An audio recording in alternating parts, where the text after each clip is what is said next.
Ladies and gentlemen, Monday night, 8 p.m. British summertime now.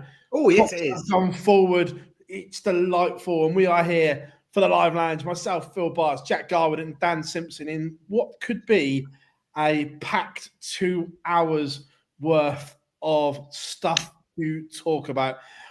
First of all, gentlemen, how are we? I'm all right. I'm feeling refreshed. I'm feeling good. Been away for the weekend with the family, so we've had a very nice weekend. Ted's birthday today. You know, a little shout. He's 5 today. So it's busy, but it's always busy, isn't it? Busy in a nice way. A lovely week, a lovely trip away with the family. Busy for today for his birthday, but yeah, all is good up here. All is well. You all good, Gob? I'm alive for now.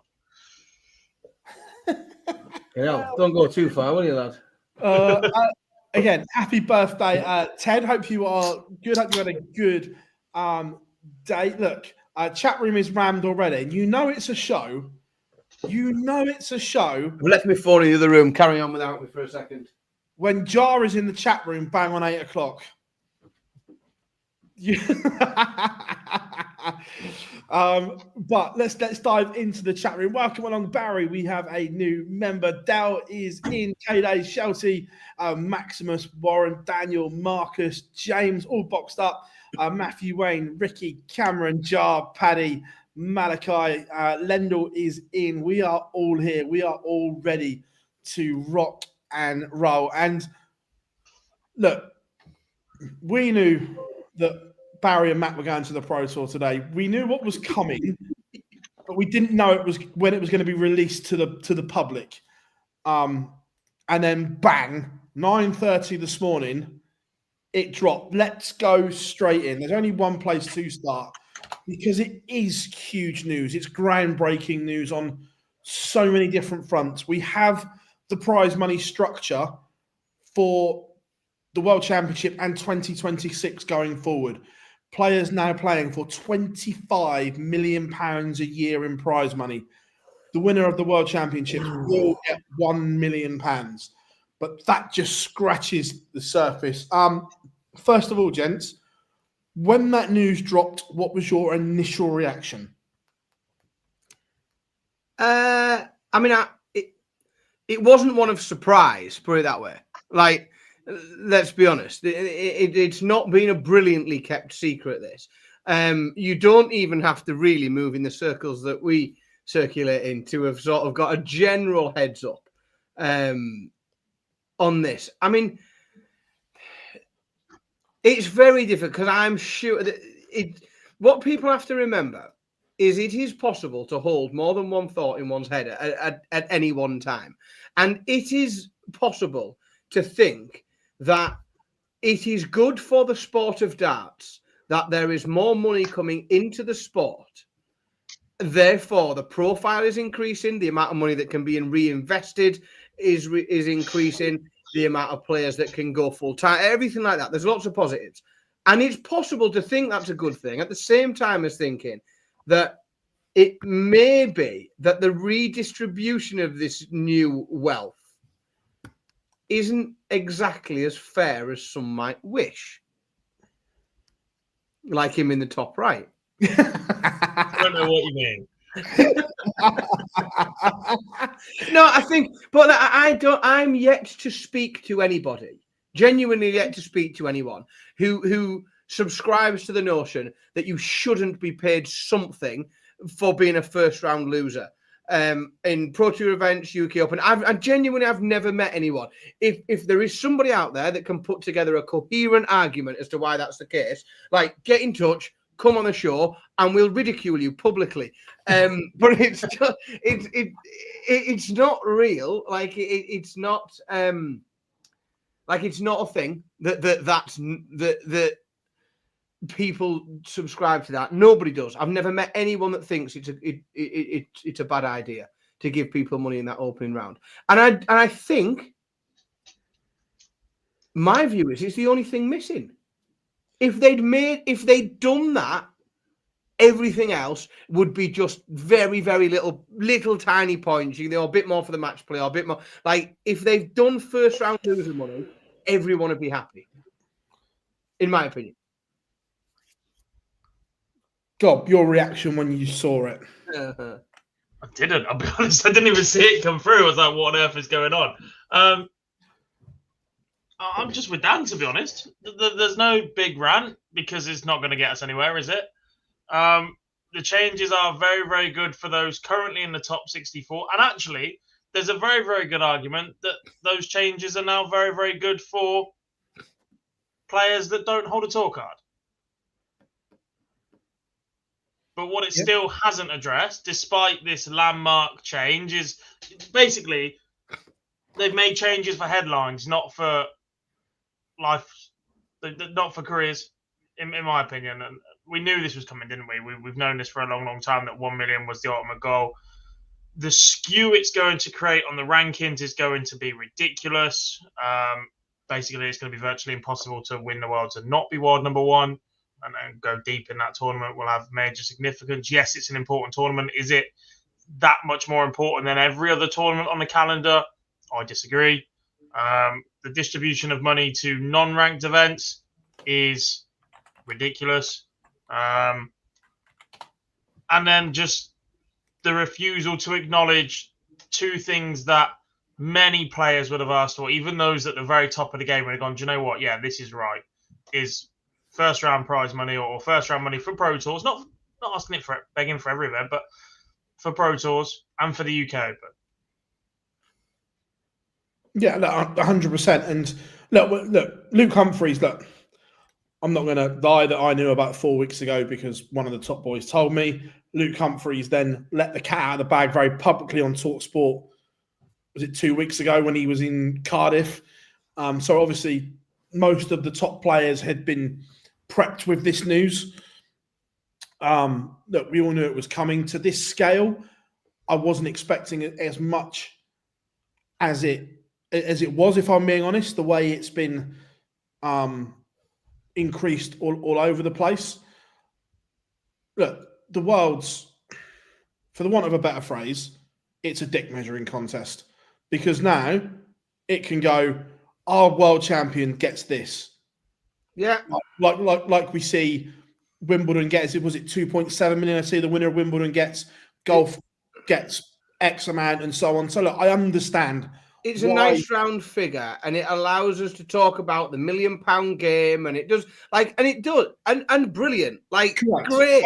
There's nothing bad about that at all. I 100%. I get the publicity it creates and everything like that. So look, do I think it needs to be £1 million? Probably not, but I understand the reasons why. Is the thing. It's a huge jump. It's doubled overnight. It effectively changes the landscape of darts, arguably forever, because prize money never goes down. No. Prize money. Well, I mean, hang on a minute. No. Tell that to the video. Fucking darts is a bad example of that, Philip. I said in the main. I didn't say thing. In the PDC. Yeah, it doesn't go down. Even through COVID times when they could have cut and slashed money all over the place, they didn't. And look, that was a good thing. But I look at everything now and I look at things a little bit deeper, which will go into when you look at other parts of this announcement, it gives away key details as well. Like from this prize structure, this instantly says to me, everyone is starting in the 128 in the Worlds. Yeah. Which is, I think, 100%, I'm with you. I think that's it. And I was worried that there was going to be some kind of seed jacking to get these players into it. It's not. So now, in theory, if she picks it, which we'll come on to this later on, if Bo decides to go to the PDC Worlds, effectively, she could draw Gerwin Price, Luke Humphries, Michael Van Gogh in round one, which is an absolute carnage draw for the big boys. But not just Bo, but I was using Bo as the example of not going to be. But I think that is like that for me means if you're at the end and you are one of the big boys and you've come through the end, that like you've earned your £1 million. Then you have come through it. Yeah. You've survived the early scares. You've worked for your £1 million. I think by that point. 100%. So that again instantly says to me there, right? But before we do each individual tournament that we've got stuff for, let's attack the worlds straight away, because that's the big one. £5 million in prize money for the World Championships, just for players.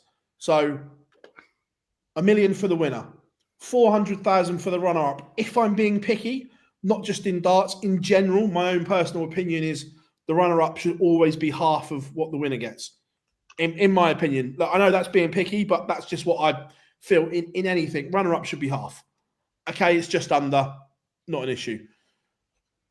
Semi-finalist 200,000, quarter-finalist 100,000. Last 16, 60 grand. Last 32, 35 grand. Last 64, 25, and now it's 15 grand just to get to the World Championships. Now, at that bottom end, that 15 grand just for getting to the World is double what it's been the last couple of years. That keeps tour cards. That's I was about to say. Just keep tour cards. That's game changing. Well, what you've now done is the tour card qualifier event for the World Championships has essentially become a tour card shootout. Like that qualification event for the last spots at the Worlds is a tour card shootout now. And now I don't know if I like that. I think I quite enjoy. There's a little bit of me that thinks, these guys have had 2 years to play and earn enough money to keep their tour card. Like, go there, turn up for a weekend and play against everyone else who's in the shit as well. I genuinely don't mind it. Yeah, no, I 100%. But again, off of this Worlds thing, that tour card race, where beforehand we were looking at it thinking, they've got to win maybe 3 or 4 games to get to that total. Now you win 2 games, 25 grand. There can be massive swings now in this because of the prize money on offer. Look, we've touched about the potential shocker of a draw you could get, but flip it. You could be in a nice half of the draw where you get international qualifier and one of the other lower seeds, and all of a sudden you've got 35 grand. So it swings both ways, that all of a sudden it's huge on both scales. Yeah. Now, off of the world, it's too big. The swings are now huge. In relation to what you're defending in 2 years' time as well. We've spoken about the Worlds as in when you're defending the winner's check. Now, just getting to the Worlds potentially is a huge deal, where beforehand, if you didn't make the Worlds, 7.5 grand is coverable elsewhere. Now, those figures are tournament wins elsewhere, not just a couple of good runs. Also, a couple of people, James and Lendl, in the chat.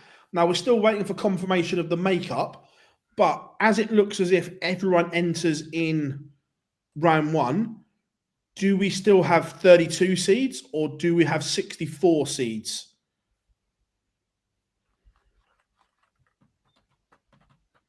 Seeded into the draw bracket. God, I think you might get 32 seeded in when you have a 32 drawn. Yeah. But then, so what is it?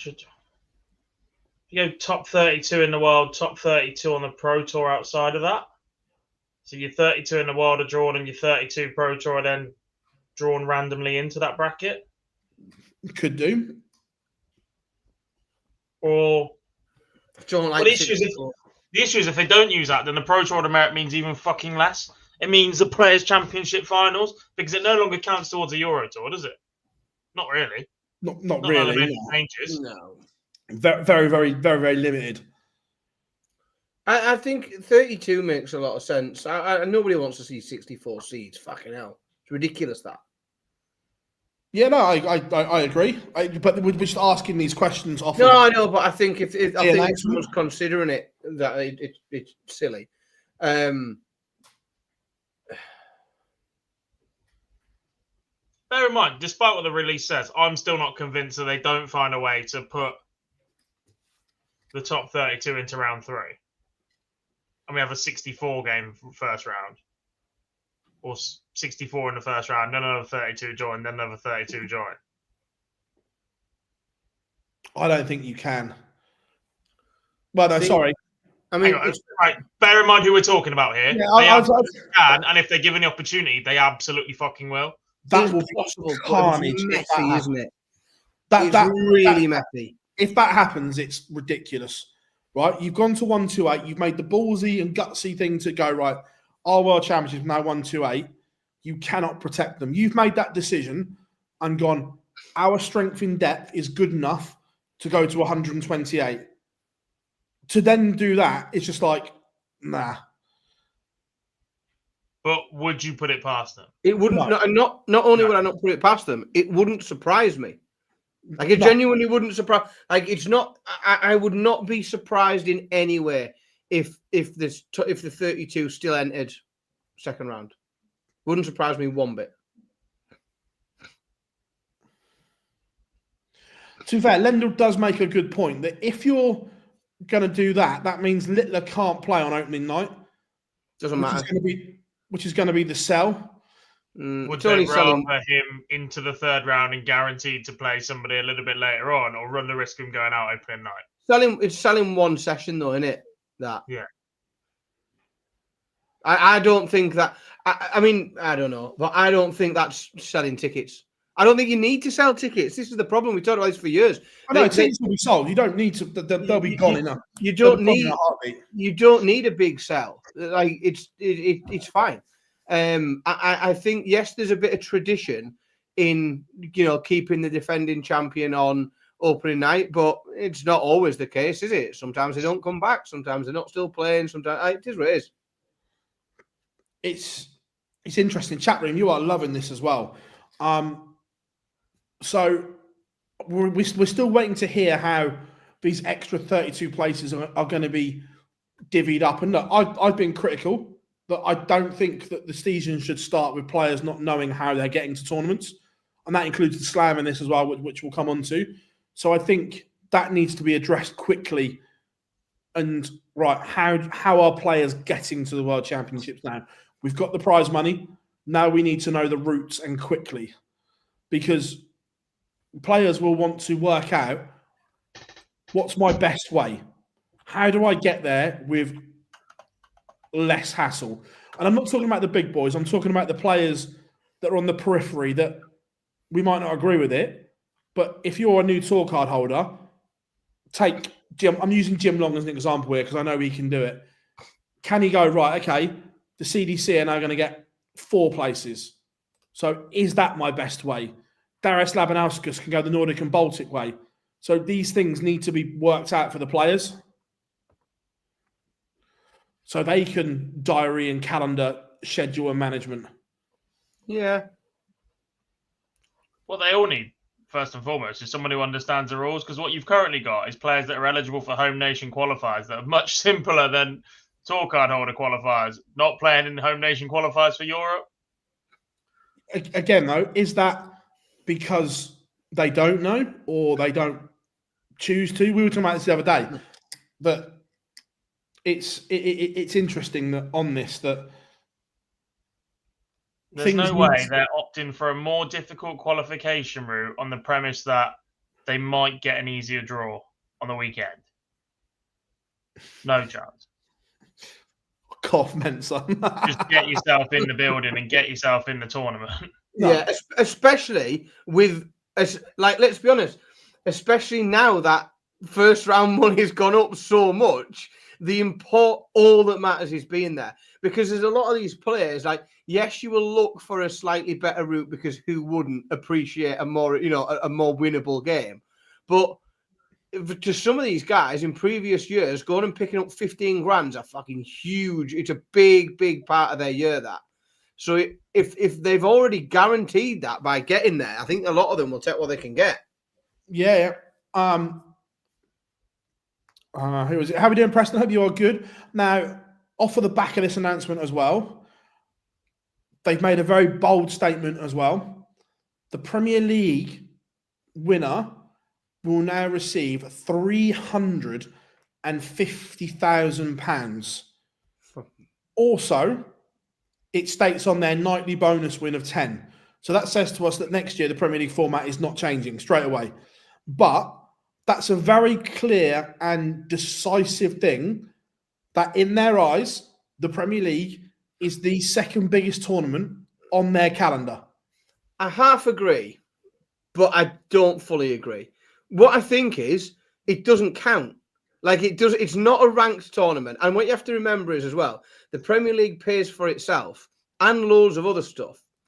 And the Premier League can afford the thing with the Premier League is a lot of it is, and it needs to be, is it's about branding and getting people to watch on TV. And it has to continue to sell out all these arenas. Now, it's done incredibly well in recent years of selling out all these monstrous big arenas. The fact that you don't get paid as much if you win the match play, I think that's just relatively practical. The match play is a much smaller event in terms of revenue. It's a ranked event, so you actually win more than just money because you actually win your right to play in other things and other tournaments, and you qualify for, the Premier League. I just think and I've said it all the time, as soon as you start to think of the Premier League as anything other than an exhibition, you will cause yourself all sorts of problems trying to work it out and understand it. You just have to accept it is what it is. But in their eyes, it's not an exhibition. Jar, if you're still in the chat room, you'll remember this well. Jar called it an exhibition at the Premier League Media Day once, and I thought they were going to kill him. Well, we see it as that, but they don't. Johnny Clayton. How they see it, that's what it is. But if they did, they'd rank it, wouldn't they? Johnny Clayton's exact words were, I'd rather play in the Premier League than the World Championships. He prefers the Premier League to the World's. Yeah, I prefer the Premier League to the World's if I was a player because I'm guaranteed 80 grand for winning fuck all. Exactly. Like when the payouts are already that good, there's no need for the top prize to be that great. When they're already getting that, plus fucking travel and accommodation subsidised and God knows else what. Yeah, but it can it? Like it because it pays for itself. It's one of the few tournaments that pay for itself and everything else. Lots of the other things that they do are funded by the amount of revenue that the Premier League brings in. You've got to make it continue to do so, and you've got to make people care about it. So you've got to put some prestige on it.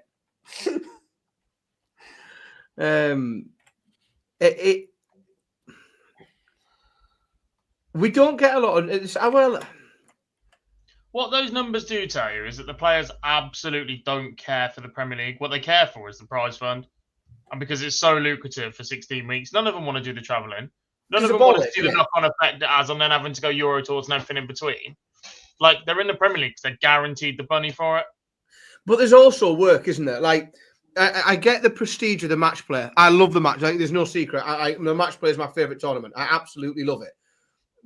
But it's a relatively modest venue, and in terms of the commitment from the players, at the very most, you are committing, a week.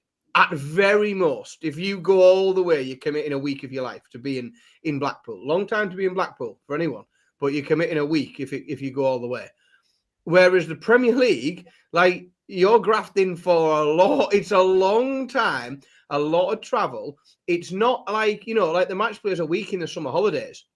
It's 17 weeks on the bounce, midweek, travel away from family and kids and wives. Like, as somebody who regularly travels away from their family midweek, like, I would find that much more of a pain in the ass, and I wouldn't enjoy that anywhere near as much as I would just going to Blackpool for a week.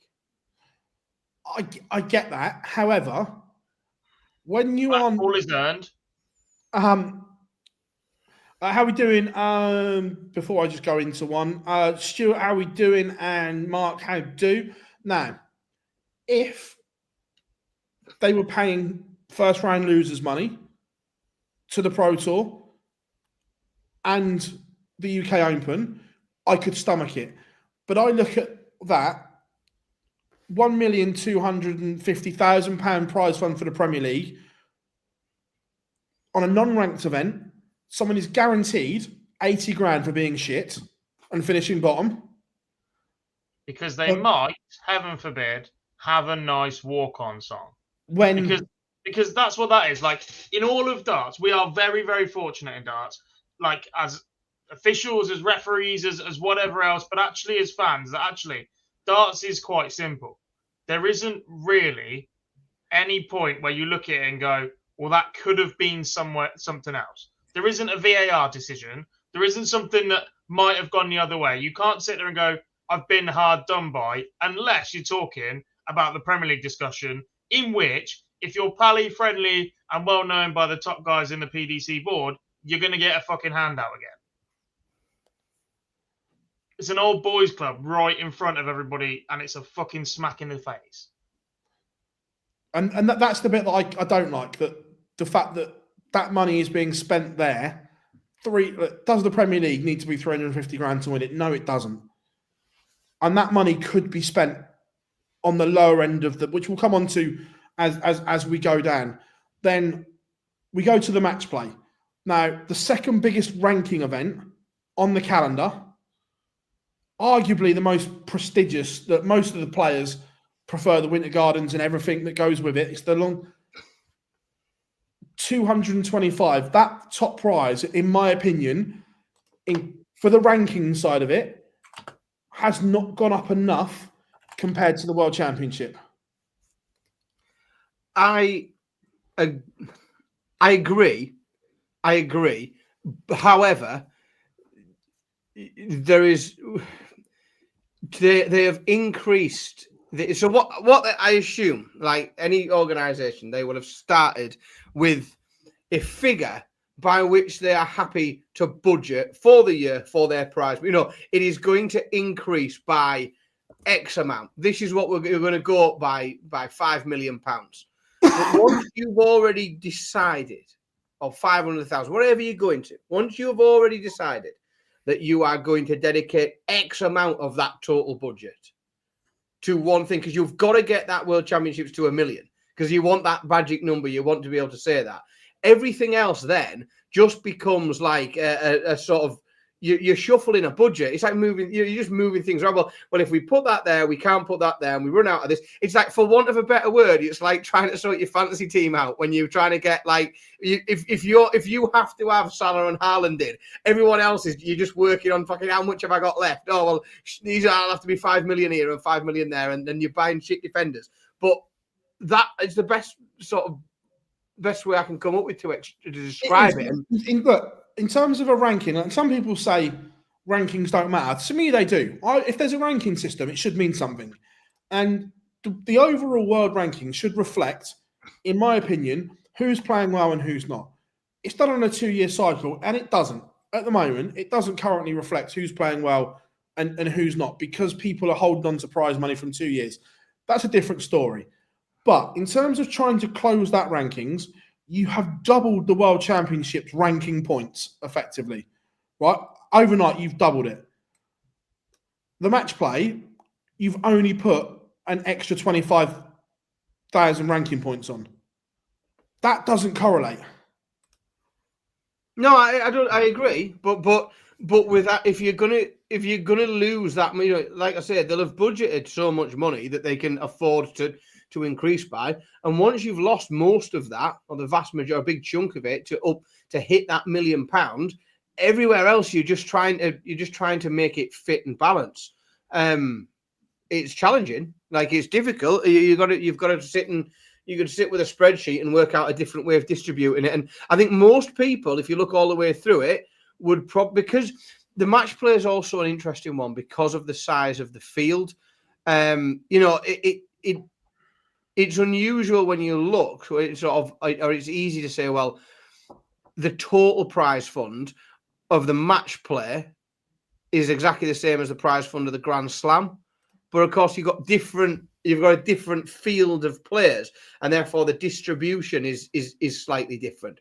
What I think is, I suppose it's kept it relatively high outside of the Worlds, is the first round losers are getting 12.5 grand. If you win a game at the match play, you've got 22.5 grand for winning a match. Now, I don't think that's bad compared to a lot of, if you have to keep the Premier League separate. But if you look at everywhere else, I think, well, it does solidify the match play to me as very clearly like the second. And it's always going to be, because they've nailed their flag to Ali Pali £1 million prize. But I think if you look at that second round prize, 22.5 grand, you are going to still see big swings and jumps and movement in the rankings. Granted, maybe because you've got all the higher ranked players there, it's not going to be as rogue. But the opportunity is still going to be there. It's big money. Rob, we'll come on to that in a second. And then the next one then, the Grand Slam. So again, the Grand Slam winner's check is now only behind the match play and the Worlds in terms of ranking. They've prioritised the Grand Slam in their eyes. This is now bigger than the World Grand Prix and so on by that winner's check. I knew you'd like this one, Gob. That's again that's a bold thing to put the Grand Slam that high. The most uncoordinated, fucked up piece of crap they've got on the calendar. Yeah, 100%. Could not disagree more. Like, what are you doing? The UK Open, far better. The Grand Prix, far better. Far easier. You don't have to worry about the nonsense of a bracket and double protecting players. Like that's why that one's got more money, because their top boys get protected longer. Well, again, off of this as well, we've had no official ruling yet, apart from the Grand Slam going up to 48 players. And by this prize fund, it's going to be 16 groups of 3. Because it says third in the group, 5 grand. There's no fourth anymore. So again, that's a hint of how the new format is going to take shape. Well, there is definitely, isn't there? I know it's been pointed out in the chat room, but it's just made me do another quick look up and down. There is definitely a solid theme that differentiates the broadcasted tournaments that are or appearing slightly more prestigious, and the common theme is the broadcasters, isn't it? Like there is definitely becoming a very, very solid distinction between, like, I reckon if we played a game, you could name the prize fund and I could name the broadcaster. 100%, I'd be 100% right all the time. Well, you've kind of beat me to it there. That look, I appreciate most of this money has come from the Sky deal. I get it. But once that money is into the corporation, it shouldn't matter. Do you know what I mean? It's like, you've paid for our broadcast rights. We do what we want with the money. But correct. Judging by this, there is certainly a distinction between a Sky event and an ITV event. Yeah, but you also... and we have a whip round, we can make the UK Open worth what it's supposed to be. Should we get a GoFundMe page up? Yeah. Yes. Yeah, we could do that. Yeah, and let's be honest, like, that some of these contracts are fucking like that. And there could be all sorts of different riders and different things in there. And I don't think that's a Sky thing. I think whoever they did a deal with, regardless of whoever they did a deal with, they would have been having layers and layers and layers of things that will govern how some of that money can be spent commercially. There will be certain riders in place, I have got to assume. Evening, Matador and Barry. I get the point here. He says Darts needs to move away from bookmaker sponsorships and try and attract more market sponsors. I get that, but the issue is, and look, I've worked in the gambling industry for a long time. Those car companies do not have the disposable income for sponsorship that bookmakers have. It's as simple as that. That bookmakers can't sponsor certain events, so they can go heavy on something else and something else. So that no one else has got the kind of money that the top bookmakers in the world have got. That's just the way it is. And also, they simply do not see it as well as a direct, like, they aren't going to literally convert people in the room to customers. Like that's, no one, unfortunately, is sitting at a darts event and going on to Kazoo and ordering a car, like sat at the they're just not. Well, they might have done, like, they might be, but whereas what bookmakers can do with some of that sponsorship is, like, first of all, they are able to have stands within the venue. If you go to the match play, you can get a bet on with Betfred. They're in the venue. They are in there working. Same with when you go to Minehead and Ladbrokes are there. Like, they are converting customers there and then. So it's not just for them. It's not just advertising. It's like active conversion of people into customers as well. And there's not many types of company where you can both advertise and sell at the same time in the same room.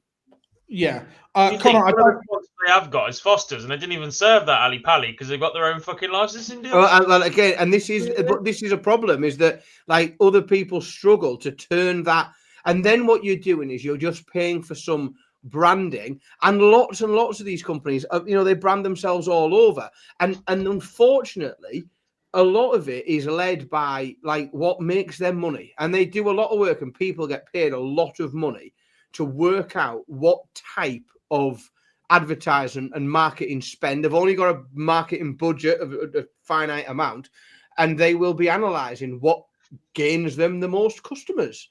Although Marcus has a point, bring back the Cash Converters World Cup. Definitely. I don't know where Matt's got. I'll message Matt this week, but nothing sorted yet. Now, the one that does grate me more than a lot is the UK Open, because the UK Open is one of the most prestigious tournaments on the calendar. Its uniqueness, the FA Cup of Darts, it's been, obviously everyone remembers the glory days of Bolton and so on. And it used to be on Sky as well.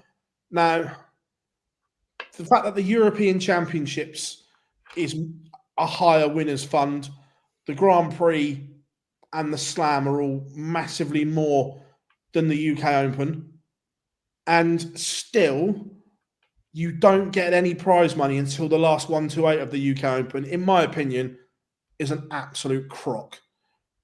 Every other TV tournament on the calendar, you get some money for being in the TV stages. You've qualified for that tournament outright, whether you've gone through the amateur qualifier or whatever it is, you're there. You've qualified for it. Now, I think it's a kick in the teeth, because I was hoping that this was going to change and that you would get X for qualifying for the UK Open, but they haven't. So, coupled with a much lower winners check and the bottom end being horrific as well, I think this is arguably the worst out of the lot. Yeah. No, I know they pay 32 people $3,000 for a last 64 loser and $12.50 for 64 people for 1-8 spot, but irrelevant. Like, they're already doing a great job of fucking up the qualifying system and not them being true amateurs that are coming through, or amateur events like the PDC hosting half of them last year with ranking tables and God knows else what. The outside in the community venues that they chose were shambolic at best, let's be honest.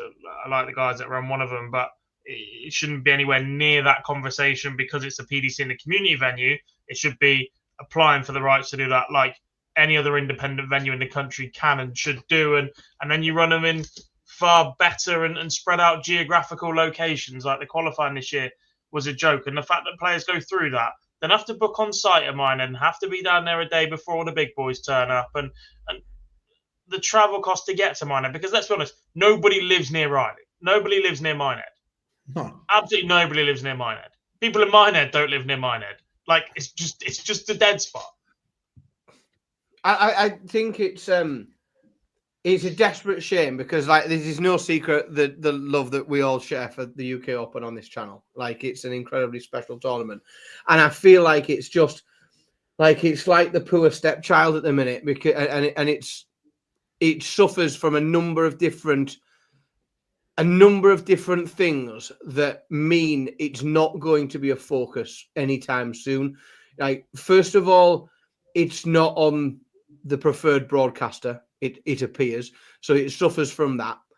it also affords no protection whatsoever for the players at the top end of the game, and it suffers from that as well, because you can't guarantee big names later on it.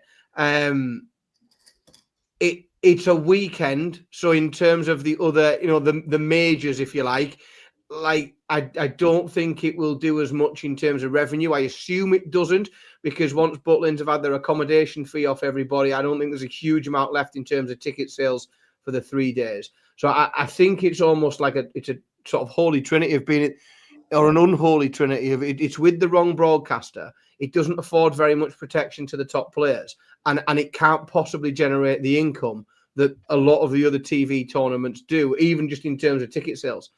And because of that, I think it's being allowed to slide further away from relevance, which is a desperate shame because it's mint.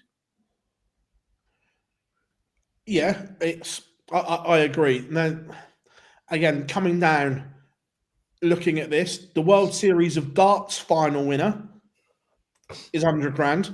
Silly. That's only 20 grand less than the UK Open. Silly. The same as the Masters. I don't get that. Well, no. But you have to remember what it is again, don't you? Yeah. See my previous point about another exhibition. The World Series events, bearing in mind the PDC players get an appearance fee as well, is now 30 grand per event for winning it. They're handouts. They are the handouts. Like where we talked earlier about handouts, and you got to earn those. These are handouts. Yeah, 100%. European Tour going up to £35,000 for a win. At least everyone gets the opportunity to. Oh no. Yeah, I'm just saying.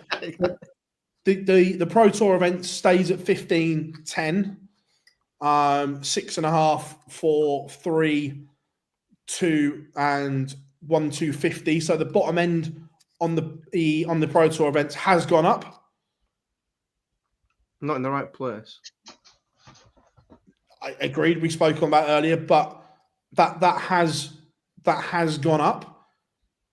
The Challenge Tour and Development Tour and Women's Series events has gone up, which is a good thing in my opinion. Look, they generate a lot of money as well because they're paying entry fees, especially on the Challenge Tour and the Dev Tour. But I'm pleased. I think it's good that prize money has gone up. I think that's a plus. The Women's World Match Play and World Youth is now 15 to the winner. Again, I think that's a good thing for me. We've been a bit doom and gloomy, but there are good points in this as well, like things like the supplementary tours and that going up. I'm interested to see. We don't know yet what or how much money is going to go to the World Affiliate Tours yet on Extra. Be interested to see that. That would be a part of the secret handshake club to actually receive that.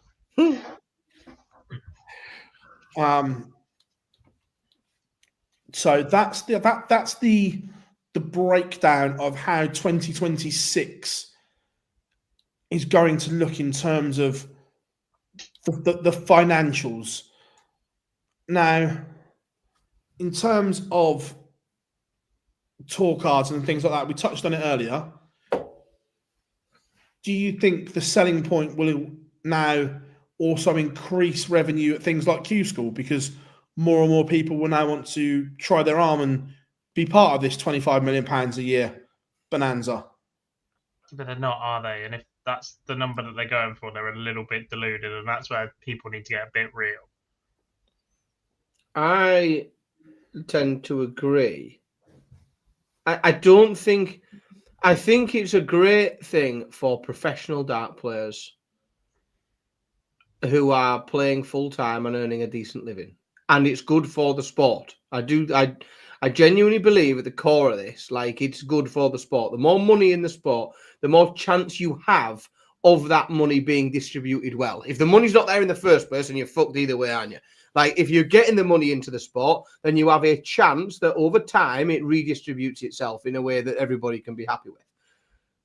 But I do not think, well, I think if anyone who sat there thinking, oh, £1 million prize, I best book my place at Q School, they're a fucking idiot. Like, they're deluded.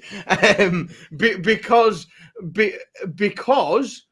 that this isn't for you. Like yes, if you can, but I think, like, yes, it's class if you get somebody coming through, earning their tour card, then earning a good living from it. Brilliant.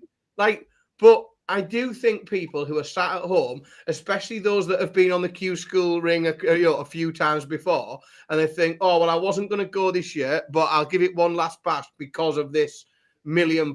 Like, it's not for you, that £1 million. That's not yours.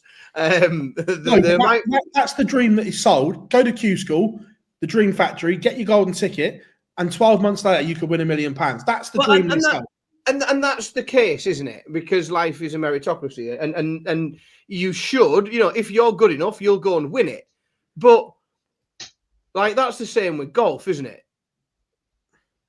And tennis.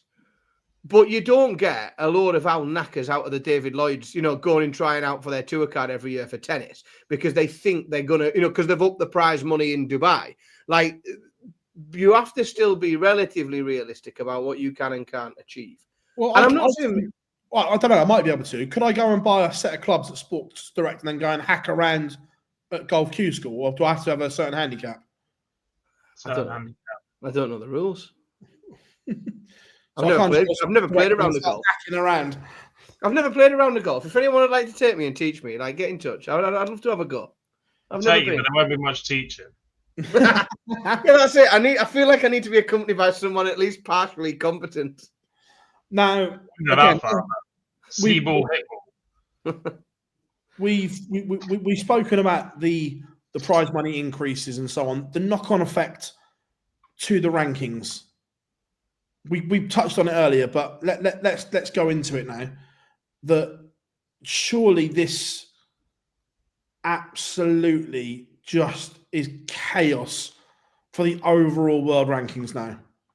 The jumps that have been made, especially at the Worlds, and like I say, I get the Worlds is the most prestigious and it should be, but not in the relations that it is at how this is now going to come across. It's going to be carnage, and it's going to be. I don't believe that they'll have somebody who's actually looked into what these knock-on effects are going to do. I don't think there's somebody who will have modelled all of these changes to see the difference in wealth and where it's spread and all that sort of thing. I don't think they've got anybody that has put. I just don't trust them to. I don't think. I think we know most of the people that are capable of doing that, and to my knowledge, none of them have owned up to having done so. Yeah, like even in private, like running like a 5-year modelling project to see how this works in 5 years and so on. Yeah, see what it looks like and how big that that gulf can be and what the long-term effect can be in it. Yeah, like I say, I think we probably know most of the people capable of it, and I don't think any of them are certainly are running up to have been having a go at it. No, golf changed the rules. I found a chat room. I was going to say, didn't Gareth Bale play like some sort of? Yeah, but he plays off scratch anyway, doesn't he? He's got a golf course in his back garden. Ah, well, haven't you? I've got a flat. Crazy golf. Yeah, I knock a ball out of my bedroom, down the stairs, and turns around and tries to go in and cut by the TV. Yeah, but a drain pipe, it runs it down.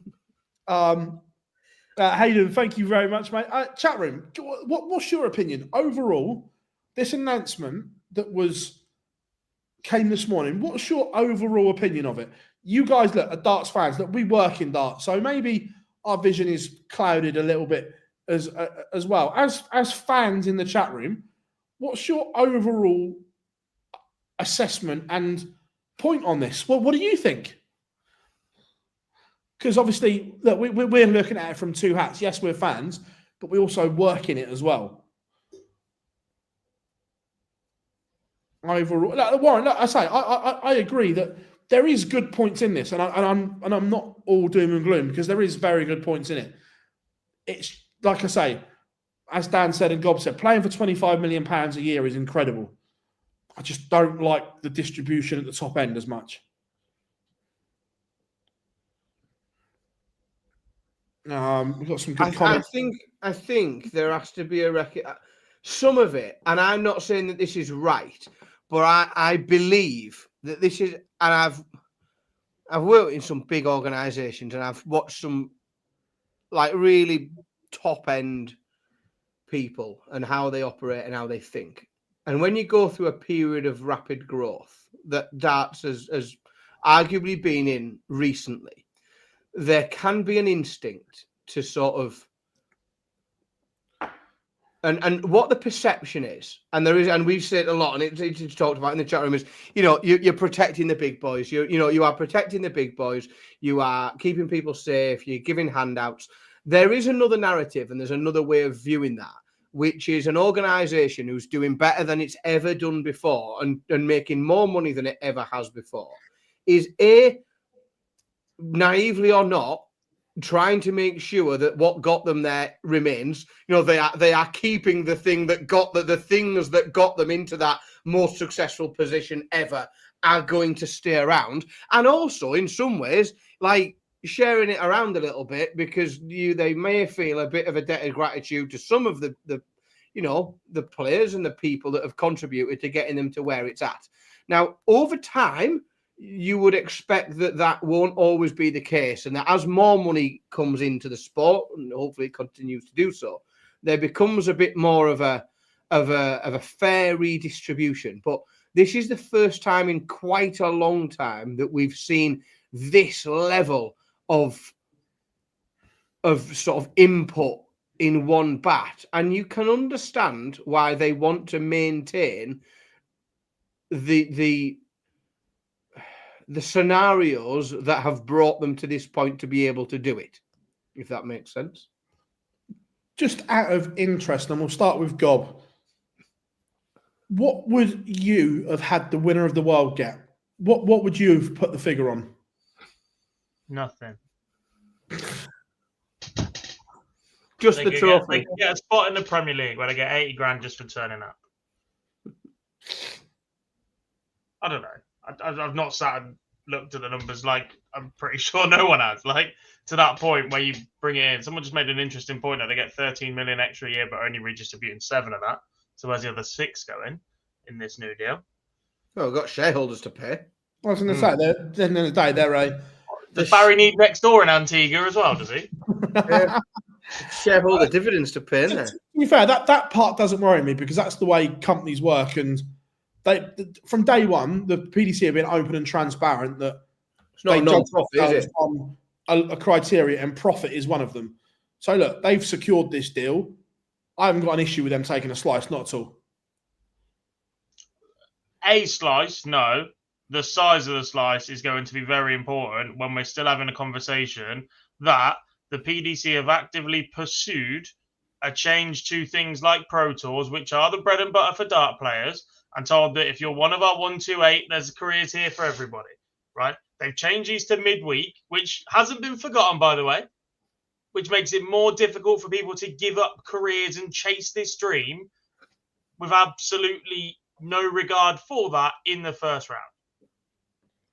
That's still my ultimate takeaway from this. Like, you've made it more difficult for a dart player to be a dart player, and I'm gone, oh yeah, but there is more money if you do this. Or no. No, because of that, I don't trust them with any decision they've made in this regard. Like, this should be a really, really big day for darts. 25 million going into it for a season is ridiculous numbers.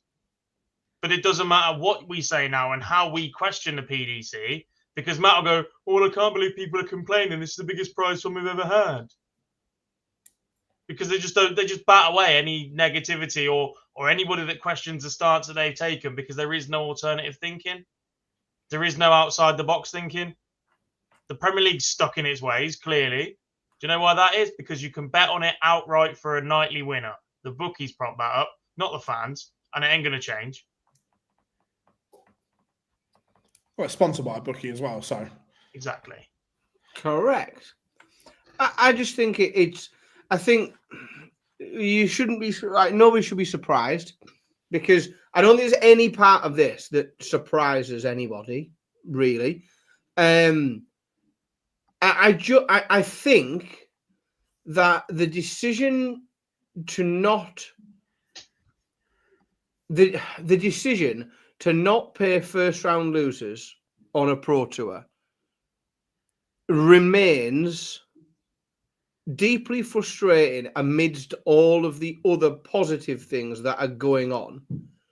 However, I think that 95 to 97% of people that will watch darts over the next 6 months won't even fucking know that the first round losers don't get paid in the pro tour. And therefore it won't affect anything.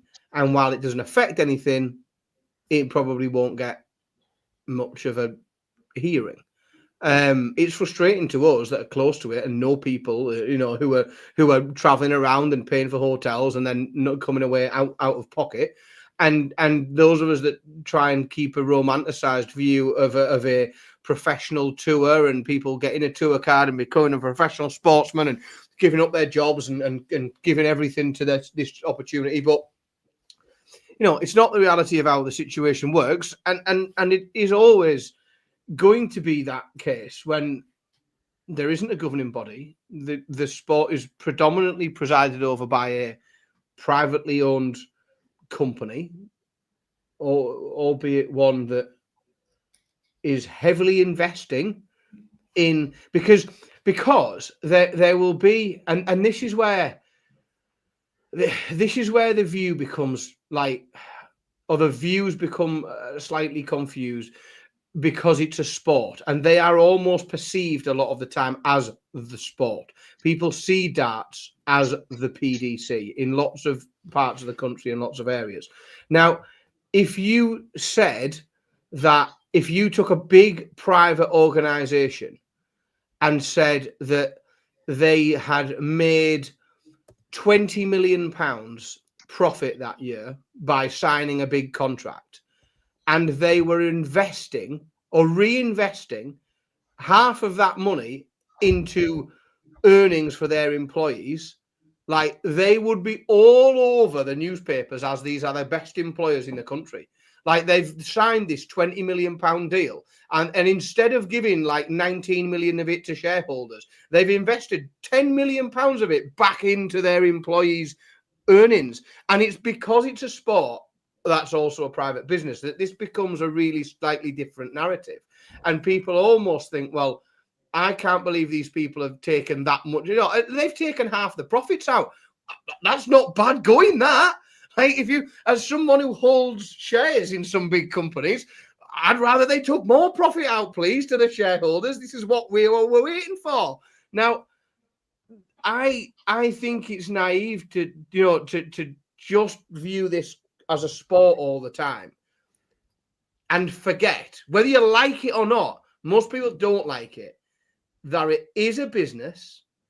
It runs at a profit, and that profit has to pay its investors because they're the ones that take the risk. They're the ones that book and pay up front to hire all these fucking big venues for the Premier League. And if it falls on its ass, they're the ones that will still have to pay the bill. And I think it can only be viewed as quite a positive thing that a business that's making an awful lot of money is being seen to reinvest a very high amount of it back into growing that sport and paying its workers, employees, people who earn from it, whatever it is. But all with the caveat that if they could just pay first round losers, I think it would be perfect. Some interesting points in the chat room. I didn't realise, I've just checked. James says, Danny Aldacalto, who went to Q school and won his tour card. We are now, in a few hours' time, we will be in April. Is yet to win a penny this year. Yet he'd have had to outlay for tomorrow 10 Pro Tours, Euro Tour qualifiers, and so on. And he's yet to earn a penny. Effectively, he's 3 months out of pocket. And he can't do any more practicing because he's having to do overtime at his job to pay for all the fucking travelling he's doing and Premier Inns he's having to stay in and everything else. So, you end up trapped in a vicious circle, don't you? Yeah. Great Sherman says, surely expenses are covered. Nope. No, not a pound. Ben says, Paul Nicholson likes to golf, not making the cut, not being paid. Thoughts on that? Completely different, because if you make the cut on 2 tournaments, you're set for probably 4 or 5 years because of the money that you get from golf compared to darts. So it's not the same for me. And it's the same with other sports within the UK landscape, because we don't really tend to have this discussion when we talk about people who are swimmers or people who are 100-meter runners or boxing to even that extent, even at an amateur level or a professional level, right? The purses in boxing are big enough that if you turn pro, you're solid. If you're still an amateur, you're probably under UK or GB funding. Like, that's your decision when you go that way. But there's other options in that. UK athletics, national lottery funding, all of that. That doesn't apply in darts. There is nobody backing players at a general level for the success of them internationally. There is no federation sat behind them. Yeah, but just for context, right? My sister-in-law was a national lottery funded athlete. Like, if you are at the very, very top end of national lottery funding, and I mean like you are running the 100 meters at the Olympics, like that top end, the ceiling of the annual salary that you can be paid by that through that method is 28 grand a year. Now, I appreciate that to a lot of people, 28 grand a year is low, but you are training and working full time. You are traveling an awful lot. There's an awful lot. It's challenging. Band C's are on 15 grand a year. Challenging, yes, but I'd take 28 grand a year over nothing guaranteed a year, like we're in the current situation. Well, no, I yes, you're right. That's the comparison, isn't it? Like, other individual sports have this. Even snooker has it. They have it in terms of a 20 grand payment, and your first 20 grand, if you don't make enough of that, whatever, anything up until you earn over 20 grand, you pay it back. Well, I'll tell you do you know what I would be happy with, right? And this is just throwing another wild idea out, and I'm happy for everyone to say, piss off, Dan, that's stupid. But I would be totally happy, and I genuinely would just say, yeah, you've solved it straight away, is when somebody wins a tour card, if you get through Q School or you do whatever, when year one of your tour card, for obtaining a tour card, you win 10 grand. You get 10 grand. And I would just say, right, that then, for me, that's got to get you the first year. Yeah, that's got to give you travel. But when you win your tour card, you come through Q School, someone goes, right there, 10 grand. Now, I would then say, happily, right, from then on, I'll just say, okay, we don't pay first round losers money then. Because I'd say what you are giving people is the opportunity to become a professional dart player and funding themselves, traveling to the Pro Tour events, staying in hotels, etc., etc. If after a year it's not worked out for you, chuck your card back in. If you can't afford, like you've given yourself a year funded up front, not at your cost. You've had this 10 grand. And if you can't then have banked enough money to think, well, I can make this sustainable, then you need to chuck your card back in, and we go again the following. And I think I could be comfortable with that. I could be really comfortable with when you get a tour card, you get like that 10 grand. Your first year's on us. Go around, play everything, travel everywhere. You've got a proper go at it. I could make my peace with that. Yeah. And it's also very budgetable. And like for if first round losers money, like you don't know who's going to get what, you don't know who you're going to play in the first round. It's all over the place. Whereas if you just gave someone 10 grand at the beginning of the year, you've absolved yourself of responsibilities for getting them around everywhere. You know exactly how many tour cards you are giving out at Q School. So it's very, it's a budgetable cost. We know it's going to cost the new tour card holders are going to cost us this. No one will ever whinge at us again. And if they do, we'll say, look, mate, we paid for your first year. We gave you all that expenses money up front. You're not earning anything back. Maybe this isn't for you. I think the argument, it's a fairly harsh argument, but I think you solve you stop having to have the conversation. Yeah. Someone asked Tom in a different sport going, they don't get this and they don't get that. I think you're missing the point. Someone asked, Tom Bizzle's earned £3,250 so far. The other thing that's, I'm not sure if it's going to get interesting or not, but we see contract wars, shall we say, in snooker. It's kind of public knowledge now that the World Snooker contract was changed, and if Ronnie O'Sullivan, Mark Williams, John Higgins want to play in the snooker seniors after the Crucible, they can do. Now, we've seen Novak Djokovic and Kyrgios headlining this, but more are obviously involved, have challenged the World Tennis contract. Do you see a point where darts players will challenge this ruling about not being able to play elsewhere?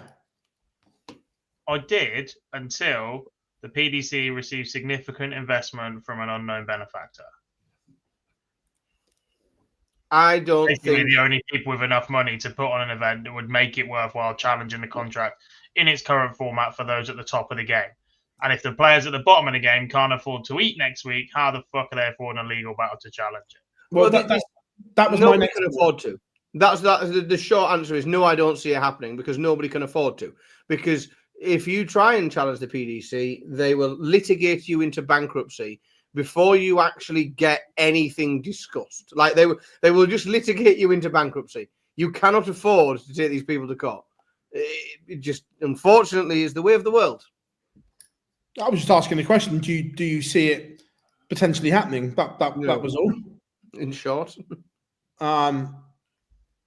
it's interesting. It really is. Like you say, when you qualify, Dan made a good point there. When you qualify from Q School, the first thing you get is a bill, and that's to join the PDPA. Yeah, welcome to the fucking. Because they're going to be massively helpful in your career. Well, a bill and a recommendation for an accountant. Well, this year they got a piece of paper that was like a quarter of the actual fucking contract and told to sign it, and we'll give you the rest at a later date. They were also told to sign it, and if you don't, you can't play. Which I'm not sure is legal. Right, it's a protection racket, basically, isn't it? Yeah, the thing we outlawed them during the war. You're not playing today. Where's the rest of it? Don't worry. Yeah, I think we did away with that in the 30s, didn't we? I'm not sure that's legal. Lendl says, do the PDPA have to sign all this off in order for it to happen? I imagine not. No. What would they do if they didn't? Well, the other thing is that the PDPA backed the Euro Tour changes. Somebody on the PDPA did. Well, all the hierarchy did. The organisation formally backed it, didn't they? Yeah. So, look, interesting. Who is is a director on the PDPA, but he's only just started. It's Peter Manley and Alan Warren Little do 90% of the work, I'd say. The new website's very jazzy. If anyone has been on it, it's slightly jarring. The moving photograph. Seasick. Yeah. So look, that was interesting. Let's go on to stuff on the Oki. Can we do that really quickly? Just Bob's question there. Was there anything in it for markers, referees, anybody else? Has anyone else's pay changed, or is it just the players? Is that all we know? Just the play. I'm pretty sure that the PDC don't pay the markers. It's the PDPA. Am I correct, Gob? I don't honestly know. Technically, they're set up as a sub-holding company and they're all self-employed and it's a load of crap. But put it this way, the day rate to be a PDC marker is not what you expect it should be. barely covers the people's expenses. And the argument is, well, you don't want people there just because they want to get paid and meet the stars. They want people who are there passionate about darts, which is ridiculous for a professional modern tour. Johnny, yeah, the PDPA pass. I thought it was the PDPA that paid the volunteer marking scheme, as it's called. Still, 2025, and that scheme is still called the volunteer marking scheme. Tells you everything you need to know. I was thinking of going to Ali Pali this year under their volunteer watching scheme. I'll just go along and explain I'm there. I've just volunteered to go and watch. Look, let's talk about obviously the Premier League and what's going on. And look, Luke is threatening to break all kinds of records. It was his 4th nightly win in Newcastle. No one has ever won 5. He's won 4, and we're only at halfway. He's got enough points to be at the O2. He's now chasing that 200 maximum target because he's already smashed through 100 in half the time. Are we running out of things to say about the kid? Sadly. Yeah, I mean, it's not sad in a way, but this year, again, and, you know, I feel like a broken record. This isn't a surprise, is it? No. You know, we when we've seen him do things previously, when we saw him win it last year, like if someone had said to you, oh, next year he'll come back and do it better, you know, you'd have gone, yeah, probably. Like, you know, just like it's such a shame, I think, because I do think that it's difficult sometimes to really revel in how special it is, because he does such special things so often. Like, it must be sometimes like how it must feel to be like a Man City fan and they've won a trophy. You know, like won a trophy. You're like, yeah, that's good, isn't it? Yeah. What's next? Like, you know, I don't know. Like, if you're a Newcastle fan, however, like you can dine out on that for quite. You know, it's a big experience, but he still seems still going on about it. Just a bit, snuck it in. But he definitely seems hungry enough. I think, you know, he wants to go and break records, and he knows that he can. Arguably, it's making the Premier League, or it's giving the Premier League something else, or another excuse for people to watch. We know that people tune into the Premier League to watch Luke Littler. We know that they will tune in to watch him do special things. And if they can carry on a narrative, whereas each week there is another record that could be broken, and could it be this many in a row, and could it be this many 180s? Like, it's a very nice way that of continuing to get people tuning back in to see which record can be broken next. I like that. You know, it's a nice strategy. It's just very, very special. It's very special. Long may it continue. And the thing is, he didn't actually play that well in Newcastle. Look, he was brilliant against Bunting, 6-0. I get that. But then he got worse as the night went on, which is daft considering everything. But he's only averaged 93 in the fight. I say only as if that's shit. But for Luke standards, that is. He's only averaged 93 in the final. He's beaten Luke Humphries 6-1, Gob.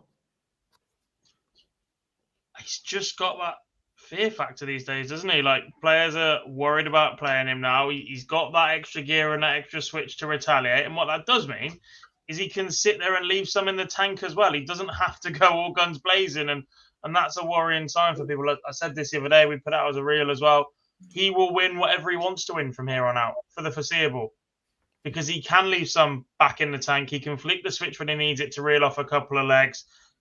The biggest enemy he's going to have is himself, and just finding ways to concentrate. We saw Van Gerwen at the absolute peak of his powers start getting bored and going for different 9-dart routes. Littler's already doing that. He's already changing his MO 51 double 15. Do not do that at home. It is not the way to go. He's sat here watching with his dad right now, chuckling away to himself. It's not right. It doesn't break down nicely. It's silly, right? But he's getting away with it. And the worry is that the rise has been so quick. I don't think we've had enough time to appreciate it. No, that's I agree with that. Because it's just gone from here to here so quickly. And whilst it has brought eyes and attention and hype to the sport of darts, and he's got his own kids toy range in Smith's toy store and whatever else, and things that we've never ever seen a dart player accomplish or have in the past, the fact it has all happened so fast, I think means we've not really had the opportunity to sit back and go, do you know what, that's really special, that.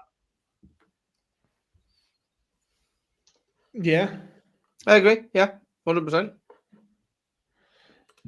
It's costing me a bloody fortune. Imagine Luke Littler comes along and you've got two sons. It's costing me a pissing fortune. First dart player for years, finally, and I've moaned about it loads, like moaned about it a lot. And somebody switched onto it with Luke. They are for sale. The child-size shirts. Yep. I can get Bill and Ted in Luke Littler shirts and get them on Amazon. They're that easy to buy. Like somebody switched on to that, and I've said it should have happened years ago. You might want to listen. I'll play you this clip first of all, Dan, and we'll come back to the look on your face. I've had a little throw. I probably shouldn't say what with, but new darts are coming, so I've had a little throw with them. Brilliant. I'll get my checkbook out, shall I? Because I'm like, it's just like, and I've got a drawer full of just discarded Luke Littler darts because he's throwing some gold ones now, Dad. We'll need them. We'll have to get them ones, won't we? Can't not have the gold ones. He's got a new shirt. Has he got a new shirt coming out, son? Yeah. The Luke Littler World Championship range is on the way, and he's had a throw with them as well. Yeah, I can't wait. A couple other bits off of Newcastle. We're going to play the other clip from Luke as well. Performances, then, I think that goes to show how everyone does say I'm the best in the world at the minute, but you know me, I never really say I'm the best in the world, but I'm performing better than these guys, so maybe I should be saying I'm best in the world, but we'll just see after how it goes. Maybe I should say I am. It's the worst Little Britain sketch I've ever heard in my life. Yeah, but no, but. Yeah, you're the best in the world, son. Just it is what it is. Look, it is bonkers, isn't it? As we look at back on tap water, you cheeky bastard! Liquid death. We're still doing upmarket sparkling water, even if it's not a Pellegrino. So, Luke Littler on 26 points. He's at the O2. 25 has never not gotten you there, and we're only halfway. Luke Humphries on 18. Let's be fair, he is going to get there. Not an issue there. Now, here's the interesting bit. Are we saying, and Dan, you may have to just admit defeat in this one, are Bunting and Dobie now done for the top four? If Chris Dobie was playing anybody else this week, then I'd probably fight you on it. If he had anyone else in Berlin, then I would probably say one more week. I would say if he doesn't get it done this week, then but I fear that sometimes I can make myself look daft. And I think sadly,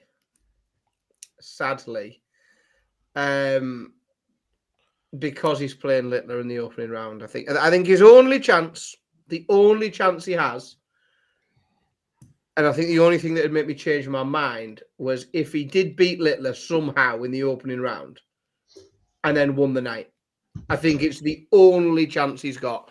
If he beat Littler in the opening round, won the night, then that might give him enough confidence and something of a platform to at least make a stab at that fourth spot over the coming weeks. But I think if he gets sticked in the first round by Littler, then I am sad to say that I think it's done. So then we've got Michael Van Gerwen on 13 points, Gerwin Price on 12, Rob Cross on 12 outside on leg difference, Nathan Aspinall on 10. at the moment, at halfway, out of those 4, only 2 can make it. Who do you most like the look of? Rob Cross. I He would. is picking up first round wins and points pretty much every week, or at a similar rate to the others at the top. He's not quite converting at the back end of those nights, but I trust his action more than I trust Van Gerwen's. 2, I trust his confidence level more than I trust Van Gerwen's. And Rob Cross is now having the season this year in the Premier League that I thought he was going to have last year, where he entered playing strong, was able to go under the radar. Rob Cross for me. I would be shocked if we weren't in exactly the same place as we are now when we get to the O2. Other than, I think Price will overtake MVG. But I think the top 4 now is what we will get. Settle in for a really important 8 weeks, folks. Of Luke Littler breaking record. And nothing new happens. Johnny, I still think MVG will make it. Look, he's not played well, but he's only not pointed twice. Luke Humphries has not pointed more times than Michael Van Gerwen, and we're saying MVG's action and everything is not in a great place. I get Luke has won 2 nights, but still pointed. Not pointed 3 times to Michael's twice. Do we think? I think there's more non-pointers coming from Michael. I don't think he can keep up this level of first round getting away with it, basically. The opposite one is Gezi has only pointed 3 out of 8 nights, and he's won 2 of those. You cannot continue in this Premier League format playing shit or bust darts. You can't. You're going to get found out eventually. It's just not going to pay off. Yeah. So, I've just seen the last couple of weeks, I think Michael's actually played okay. Look, Christ is all over the place. Cross is playing well. My concern at the moment, I think one advantage that Gezi has is that +6 leg difference, where Michael's -1, Rob's -4, and Nathan's -9. That -9 could come back to haunt Nathan. Although look, he's 10 points on the board, he's playing okay. But that could be a lot. That could be like an extra point for someone. Yeah, but with it, if he gets to a couple of games, he could overturn that, couldn't he? You know, with the greatest one in the world, if he wins a night, he's suddenly back in the plus, or very close to being back in the plus. I don't think it's just wide enough yet for Aspinall to worry. Not just yet. So in Newcastle as well, Gezi's gone for the TikTok trend new walk-on song. I'm not sure how long that one's going to last. What was it? I don't have TikTok. I can't remember what the song was, but it was one that was all over the For You page and people doing dances to it. Oh, yeah. I don't approve. Is that because it's a TikTok trend? Yeah, I grew up. Like, he's a grown man, isn't he? Dicking around with TikTok. Like, no, silly, shouldn't happen. All right, okay. Thank you, Jarlath, my resident correspondent on youth culture. Yeah. No, yeah. I don't approve. I don't approve at all. There is one walk-on song that Gezi should use. It is MOP's version of Cold as Ice. That's it. Also, there was a delivery from the title sponsors. There was £90,000 worth of gold on the stage before a dart was thrown. We had 3 sets of gold darts. 3? I thought there was only 1. No, they all had one. Are you sure? Well, unless that's not what was reported. Oh, sorry, yeah. Yeah, an oversight. Scumbags. Dan's just got what we're on about. Yeah. Yeah, they get the ump if you talk about it, remember, and they start complaining. Fuck. Yeah, £90,000 worth of gold on the stage for the 9 darters. Now, the players have been told they can't throw them. However, the glint in Littler's eye when he realised that they were the right size to throw. It's too soft. They'll just break, won't they? Like, that's the problem.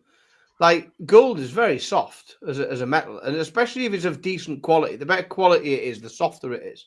I agree, but I still think the glint in his eye is of course you want to. Like, find me someone, like, find me an 18-year-old who isn't going to want to have a go with them. Just, again, don't be surprised if they end up just like a ball, like, you know, getting weighed in. Yeah.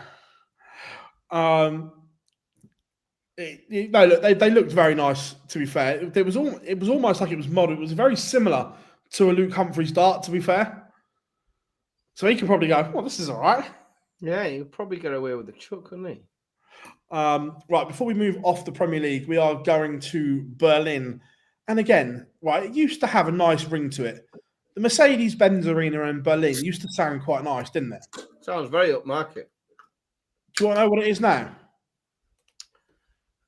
I know what it is now, and I feel like I'm here again. I don't approve. I feel the same about this as I do about Gezzy's nickname, Gezzy's walk-on song. Like, it's crap. It needs to stop. The Uber Eats Arena in Berlin. Yeah, and again, I feel exactly the same about that as I do the AO Arena the following week. Like, that's it's the fucking MEN, isn't it? That's where it is. It'll always be the MEN, yeah. Stop it. Yeah. So 4 quarterfinals are Nathan Aspinall against Stephen Bunting, Rob Cross against Luke Humphries, Chris Dobie against Luke Littler, Gerwin Price against Michael Van Gerwen. Some big ties in Berlin for night 9. I actually love that. So first up, Aspinall against Bunting. This can't carry on, can it? He's In the words of Mick McCarthy, just not. It can. We need Mick McCarthy in the back end. Yeah, it can. To be fair, Rod and Wayne did that on comms in Brighton. It was incredible. Good on him. Yeah, he certainly can, I'm afraid. And I fear it will. So, score prediction. Ooh, 6-3, Aspinall. Gob? 6-2, Bunting. 6-5, Bunting. I want Bunting just to win a game. I just want the monkey off his back. Well, when people are chucking out quotes that Robert Thornton and Phil Taylor have won Premier League games more recently than you, despite the fact he's got a tournament average of 90. In fact, I've got the numbers here. Where's it gone?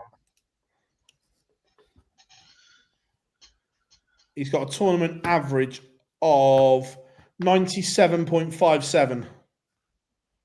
Yeah. Which is higher than Dobie, Aspinall, and Price. His opponents are averaging 103 against him this year. It's 4.1 points higher than anyone else he's faced this year as an average. Yeah.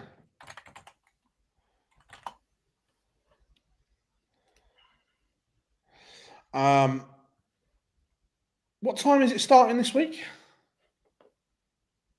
You tell us. Yeah.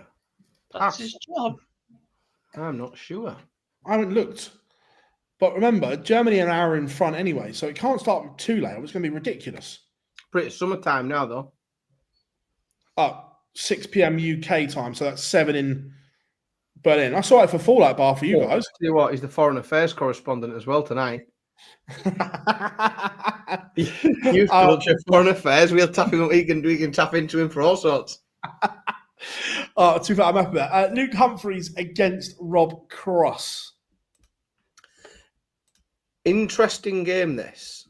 I think it will go all the way. I think it's a 6-5, but I think it's 6-5 Humphries. Gob?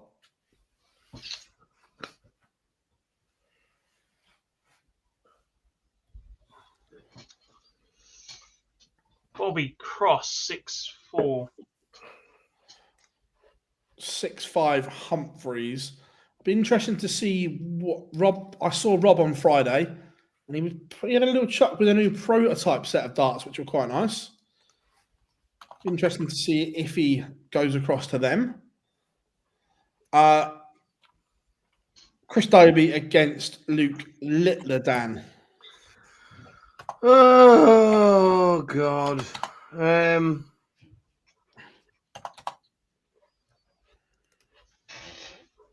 As the Germans say, ist Gefecht. Someone in the chat room will be able to translate that. Luke Littler 6-2. Gob? Littler 6-1. Littler 6-3. Everyone back Dobie. The final quarterfinal, MVG against Gerwin Price.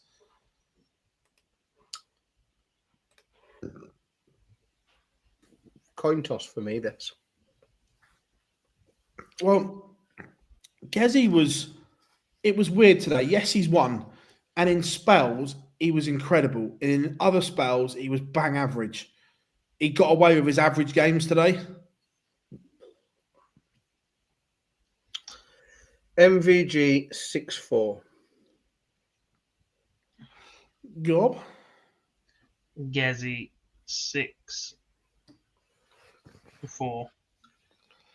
MVG 6-5.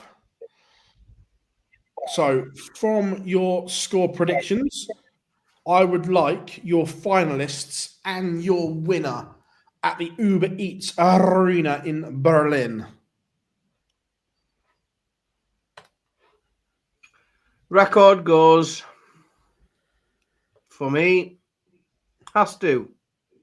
There's an opportunity to make some history, so he'll do it. Who does he beat? He beats Nathan Aspinall. Gob? He's trying to work out who he picked. I've not even got it open this week for the first time in a long time.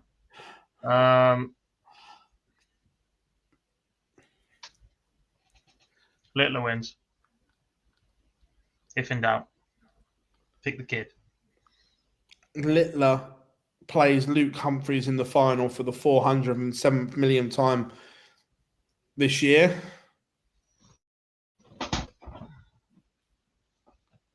Littler wins 6-5 in the final. We've all gone for Littler to win the night, so back someone else.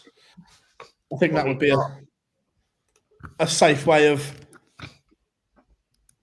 doing it.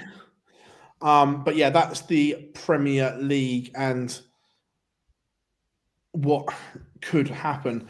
Another one I'd like to bring up, that it was interesting off the back of an interview or a video that Matt Edgar done, and it got me thinking as well that is darts still the sport of the people?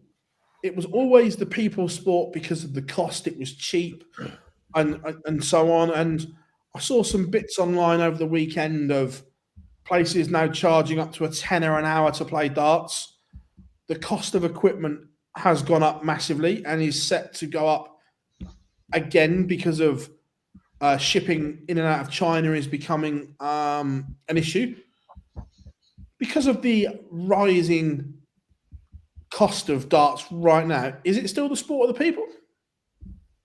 No. The problem is if it's not, what is?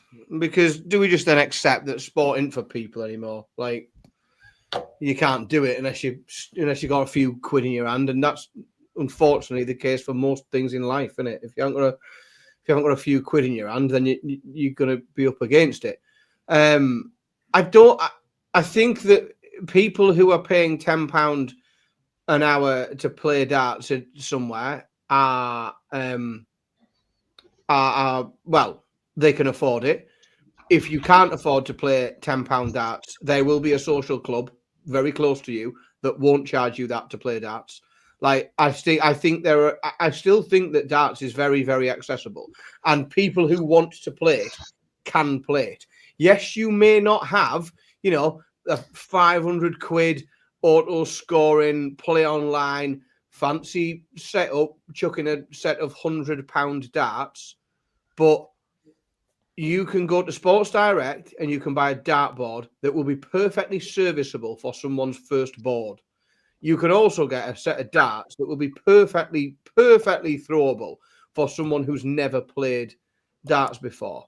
Like, for me, it's like saying, well, you can't go and you couldn't go and have a kickabout and play, have a kickabout on the field because the new set of Adidas Predators are 180 quid. Oh, bollocks! You can get yourself a pair of footy boots, can't you? Like, yes, there will be people that decide, I quite like watching darts on the telly. I've spent £700 on a setup for my house. Like, but there's people that do that with everything, isn't there? Because they've got the money to do so. I still think it's really accessible. Like, realistically, I also think there's an awful lot of people that get into darts and then stop. And I think that if you're able to access something like, a Facebook marketplace or the equivalent, then you can pick stuff up, relatively cheap and secondhand if you're not too precious. Price of everything's going up, isn't it? The price of everything is going up. If you leave your fucking house on a morning, you will encounter things that are going up in price. Like, just is what it is. Well, I've just whacked in cheap dartboard into Google, and you can get a Koto board for 27 quid. Look, I get if you want the best. Yeah, look, it is expensive. That's it. Like, if you're having if you want to go for a kickabout, you want to go and play football. Like, if you haven't played, like, you've recently started playing football again, go, haven't you? Like, if somebody said you need to go and get yourself a set of football boots, I appreciate that some people will go and spend 180 quid on the same boots that are being worn by professional footballers. And they'll wear, and good, yeah, fair enough. Yeah, good on them if you can afford it. There'll be other people that will go to Sports Direct and get a pair of Sondico football boots for 20 quid. And they will be perfectly good for people playing at that level. And if they fucking miss a penalty, I promise you, it's not the boots' fault. Like, it's them. It's not that they've spent 20 quid on boots. And that is the same as when I don't hit 180s. It's not because I've decided to throw this set of darts instead of that set of darts. It's the idiot that's chucking them. That's the problem.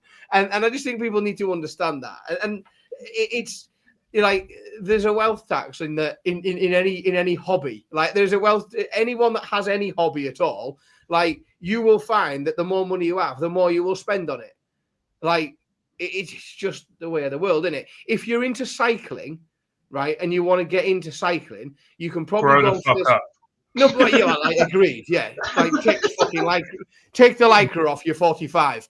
Like, but get rid of that body cam where you go around London checking people for fucking being on their phone. But if you want to get a bike because you want to cycle to work and you work in the local warehouse or something, like, you can probably go on Facebook Marketplace and get a bike that works perfectly well for 50 quid.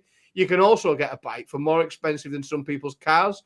Like, and you decide your entry level to any sport. Like, cycling isn't, it's not a rich man's sport, but it certainly fucking can be. All depends on what your entry level is. What, again, I saw it because it came up on, I think it was Twitter, I saw it, where people are jumping on this. Look, I might be wrong, but it's the first time I've ever seen just normal places charging to play darts. I've never seen that before. I might be naive, but is it people jumping on this bandwagon and they're seeing the sport trending and doing what it is and just trying to make a quick buck? Well, I think what it is it's the decline of everything else as well. So if you there's a Riley's, it's not a Riley's. There's a place in Stockton, 20 minutes or 15 minutes from me, that used to be a Riley's, right? And when it was a Riley's, the sort of structure there were pool tables and snooker tables that you paid by the hour to use. There was 3 dartboards that were free to use. You could just play on them. There wasn't a fee. Over time, that Riley's business, went and eroded, and somebody else took it over. And over time, they are clearly struggling for income, because how much can you realistically charge somebody to play pool for an hour? Like you have to be sensible. Fucking surprised at Riley's. Well, but what we've seen out in that place specifically is we've seen them varying what they're offering. There's table tennis tables now in there. They're doing beer pong packages. There's a shuffleboard. There's various other things, and we've started to see an hourly charge for the dartboard. Now, I have no problem people charging for dartboard for use of darts, because it's like anything. If people don't want to pay it, they won't. Like, if you've got people who are coming in paying you 10 quid an hour to play darts, fucking good on you. However, I would say you better make sure that it's a decent board, your hockey set up quite nicely, there's enough space for people to play, you've got some sort of decent scoring system, the lighting's good, etc. You've got to make it a good environment. Like, it's like a pool hall. Like, if the tables are shit, people will resent paying, decent money. If you're not having the cushions sorted out, if everything needs reclothing, then you're in bother. Because I would say you are competing against other places in that town where they're not charging. So you've got to make it nice. You've got to make it good. You've got to make sure that people have a good experience from it. Otherwise, they'll go to the local social club and play for free. Yeah, but fair play to them. Fair play to them. If you can get somebody to come and pay you £10 an hour to play on your dartboard, fucking great.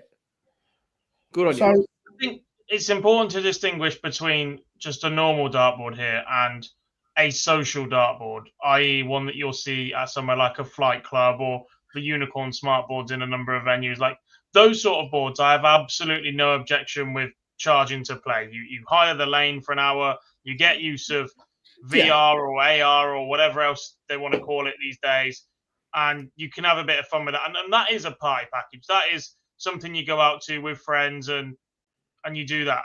Just to charge for a battered up dartboard because your team's match board is precious in the back room and you're not using that, like there's a fine line there. And like Dan said, if the facilities aren't good enough to be charging for, then stop charging for them.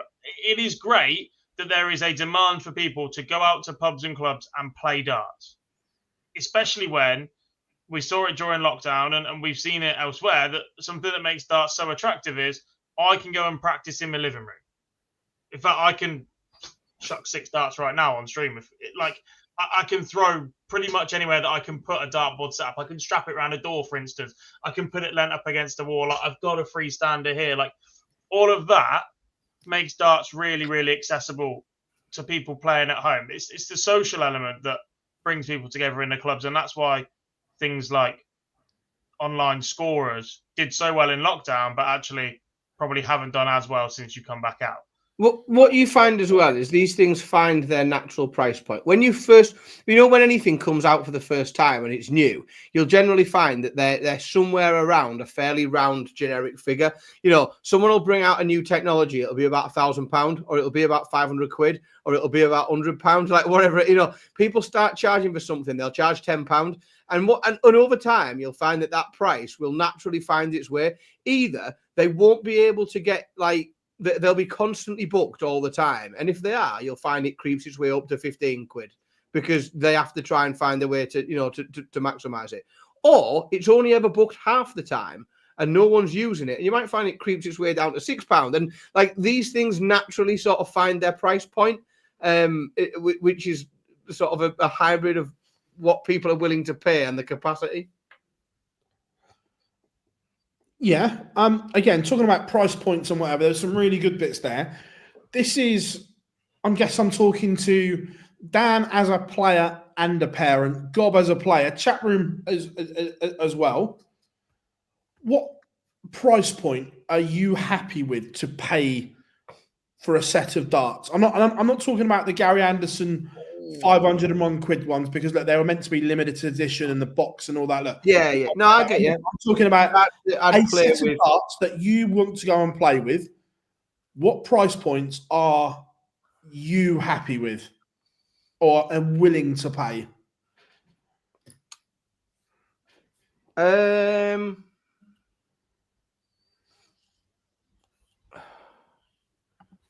I won't pay anything more than 60 quid, regardless of what the dart is. I don't care what. I'm fully aware of what technology goes into making pixel grip darts and whatever else, but I am not paying any more than £60 for a dart. I've got darts that sell for over £100. I didn't pay that for them, and I wouldn't. And having used them and used them a fair bit, I can feel a justification in that price point, because I think they are made differently to a lot of other darts. If you get your hands on a set and you think this is what I need, I can understand how, if you took the game seriously, you would spend that money. For me, it's not for me. Like, I chuck a set of Johnny Clayton darts, which I think are probably fairly mid-priced. I think they're probably about 50 quid a set, ballpark, depending on which variation that you get. And that's because after trying lots and lots of different darts, they're the ones that I am happy with. If I'd have ended up settling on a set of darts that was 70 quid a go, that's probably where I would be comfortable, because it's not something that I buy monthly. Like, it's not like I buy it on the weekly or monthly. It's not something I expect to buy like every few years, like at most. Again, we're fairly lucky because we get to get our hands on a lot of sets of darts. People will give us sets of darts and see what we think of them. Like, and sometimes people just give us them for a go. What I would say, and what I am a fan of as a parent, not so much as a player, is there are, and that lots of manufacturers did it. Like, the first set of darts I ever bought Billy were a Gary Anderson set, and I think they were 16 quid. And they were clearly a entry level set of darts that gave somebody, whether they're a kid or not, the impression that they were getting a Gary Anderson endorsed product. I have since bought the Luke Littler equivalent, the entry level Luke Littler darts. Yeah. Now, and again, as a parent, I think that's quite good, because it means that my kids can throw Luke Littler darts without me having to spend 50, 60, 70, 80 pound and the rest, per set of darts. Like that's fine. So I think that there are people that find ways. I've thrown them. They're not for me. Like, they're not. But I see people playing with them and similar in local leagues. Like, sometimes people just get them and enjoy them, don't they? So they stick with them. It's not for me, but it's nice with the... Well, I'd say that. Billy's thrown my fucking code darts now, and they're expensive. Like, I made the mistake. That was the problem, is I didn't play with the code darts enough, so he kept picking them up. Like, this was the issue. Like, if I'd have stuck with them, then I'd have probably saved myself them. But yeah, but I also think that, and let's be honest, there's loads of groups on social media where it's full of people that know certainly far, far more than me about the makeup of a dart. Wouldn't go that far. But I also think that for lots and lots of darts, if you like a particular dart player's dart, often somebody will be able to direct you towards an alternative dart that is 20 quid cheaper, but it doesn't have that endorsement of that player's name. You know, if you say, I like this player's darts, I think the shape's really nice and the grip's really good, often someone can go, well, have you looked at these ones by Red Dragon? Or have you looked at these ones by Target? Because actually they're very, very similar. There are only so many things you can do with a barrel, really. There's not a lot. So I think you can, and again, like Stu makes a point there, like I say with everything else, like most of the darts I've ever had, I virtually none of them have come out the packet. Virtually none of them have come out the packet. I think I have probably bought, I less than 5 sets of darts and opened the packet myself. Like the Johnny Claytons that I throw all the time, I bought a different set of Johnny Claytons, swapped them with a mate because we were both throwing the same darts on a different weight, and we tried them for a bit and both liked it. Like the other set of darts, I've just picked stuff up. You know, I've got stuff secondhand. I've chucked people's darts and then bought them off them. Like, I like these. How much do you want for them? Found stuff in people's spare boxes. Like, which every time I see Phil, I like to have a route around this. Like, Phil carries about 63 sets of darts around with him, so he never notices them going missing. But it's sort of like, you can get them secondhand. You know, look on eBay, look on Vintage, look on, you know, wherever. I think there are a couple of caveats to this as well. One, if you're buying to collect, that's completely different to buying to... Yeah, in that case, the price is whatever you... That's why I said to throw. That's why I made the point. Yeah, to collect is completely different to throw. The other thing is there are that many stores popping up now. If you get the opportunity and you are buying darts, go and buy them in the store, because the amount of people over the last 5-10 years I've seen order darts online, throw them for 10 minutes, and then try and get 80% of the retail price back on a Facebook market site is a little bit crazy. I mean, it's great for you guys if that's the dart you're after, but it just seems a little daft with the amount of darts that are out there and the amount of stores that will let you try before you buy. Now, this isn't me being some kind of dart snob. If I ever consider changing, which I've done a couple of times from my standard dart, I used to throw very basic Adrian Lewis Gen 2 dart, and I've thrown a Gary Anderson in there. I went through a phase, and I still possibly am going through that phase where I wanted the scallop with something to push off. So I threw the Whitlocks, I've thrown Mervyn Kings before, etc. And I do own a number of sets of darts, not necessarily ones that I've bought, like Dan said. I've got a set of Kyle Andersons that I keep just for display. I've got a set that Robert Thornton gave me the other week. I've got the set that Jim McEwen won the Moda Super Series with. I've got a set from Henry Coates that he gave me because I've known him for a number of years, and seeing him perform at the Super Series the other week, that was a gift to me for helping him get into that. So in that regard, they're completely different. But what I do see is people changing darts almost for the sake of it these days, thinking that if I go out and buy Nathan Aspinall's darts, they're going to put 5-10 points on my average. Well, people think that that's what's missing, don't they? That ain't happening. And if you are watching this and you are one of them, I'm sorry to tell you, it isn't the dart. Now, you can practice and you can find something that does suit you a little bit better, perhaps, and you can put a couple of % on your points. But what you aren't going to do is do that by going, do you know what? I like the look of those. I'm going to go and spend £90 to £100 on the internet, have them delivered, and go, actually, maybe that was a bit of a response. Now, maybe you are financially secure enough at home to be a person that can do that, and fair play to you. But most of you out there aren't, and don't feel like you are under some sort of pressure to go and do that.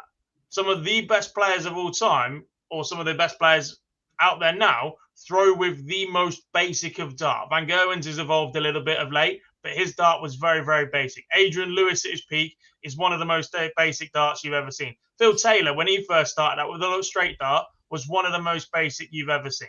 Gary Anderson, it's just a ring grip dart. Anderson's is still a ring grip dart. Rob Cross is based off an Eric Bristow, which is one of the most basic and iconic darts of all time. Right? You do not have to go and spend 80, 90, £100 on darts and whatever else. Rest assured, folks, the problem with your darts is they're being thrown by you. It's not the dart. Yeah. No, 100%. And look, it's great to talk about these things. Something we don't get to do often. And I just looked at the price of stuff in that race. This is a good talking point. Dan says, evening from Sao Paulo Airport. Pleasure. Right, let's get your questions in then, folks. We'll do a bit of question time as well. Not just that, Rob. Yet to see a player win with a bizarre grip pattern. Peter Wright's is probably the most advanced because that was 2 different grips on that first World Championship dart, wasn't it? Yeah, that Taylor's is different, but Taylor's always been very different. But actually, if you look at every other dart player that's been out there as well, despite what is going on and taking over at the minute, Littler probably the exception. None of the top boys are throwing molded flights still either. Only one. As in the real... If you got... Where's my order of merit page? So, out of the top boys, Luke, no. Luke Littler, yes. Michael, no. Rob Cross, no. Bunting, no. Johnny Clayton, half. He's not using a complete molded, but he's using an L-style flight, but it's not a all-in-one system. Aspinall, yes. Heta, no. Dobie, no. Chisnell, yes. Wade, no. Price, no. Wright, flit, but mainly is old school. Noppert, no. Anderson, no. Rock's just gone over. Smith, no. Ross Smith, yes. Searle, no. Vandenberg, flits. The Decker, yes. So it's, the majority still use a traditional flight and stem. And some of those names mentioned there, I think, were better players before they switched. I agree. Chisnell, 100%. And I still think will be better players if they were to switch back as well. Now, don't get me wrong, once you get used to a molded flight, it can be difficult to go back to something normal. But also, again, don't feel like because the entire world is throwing molded subs that that's something you have to do at home. Yeah, they're still being thrown by you. I don't know. It won't change you completely overnight. No. Right, we've got a couple of minutes to get some questions in then as well. But yeah, it's an interesting, it's a really interesting thought process, the way darts has evolved, especially in the last 5 years from where it was. Thoughts on the Prem basically being confirmed as the same format. Chris, we kind of knew it was coming. As soon as we saw that, it was like, look, I don't like it, but in time. Yeah, I'm not a fan personally. There's enough good players out there to be in the Prem other than just 8. For me, it's a good one from Lendl. Will it be harder to get into the top 64 from 2026 onwards for new tour card holders? Yes. Yes. 100%.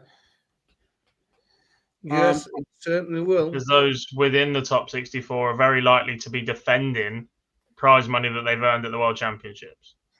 Good one here. And immediately makes that leap you've got to make as a start of a tour card holder that much more difficult. Good one here. And we kind of forgot this.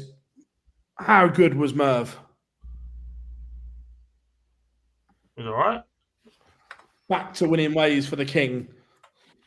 Yeah, which I politely reminded him of on stage.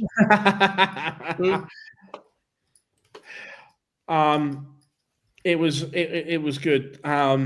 Yeah, superb. This Taylor Littler thing tomorrow, because it's going out tomorrow, we think it's an April Fool's of some kind. Not an April Fool's. There's no way they've been building it up this long, but there's definitely fucking no way it's competitive. No. It could, depending on who is behind the production and, what it is, it could be brilliant. It could be fucking hilarious. Like, it could be really, really good. Or it could really underwhelm. I'm looking forward to seeing which. Yeah. It'll be interesting. Second part of the question, is the ranking system staying the same next year? We presume so. There's been no mention of it changing. We might find out more coming up. It's a good one from Wayne here as well. What's the average range of weight dart used on tour? Between 21 and 24 grams is the range you're going to see typically. You get some that are considerably lower, like a Scott Baker uses a 15-gram dart. It's widely reported how light Stephen Bunting's darts are, etc.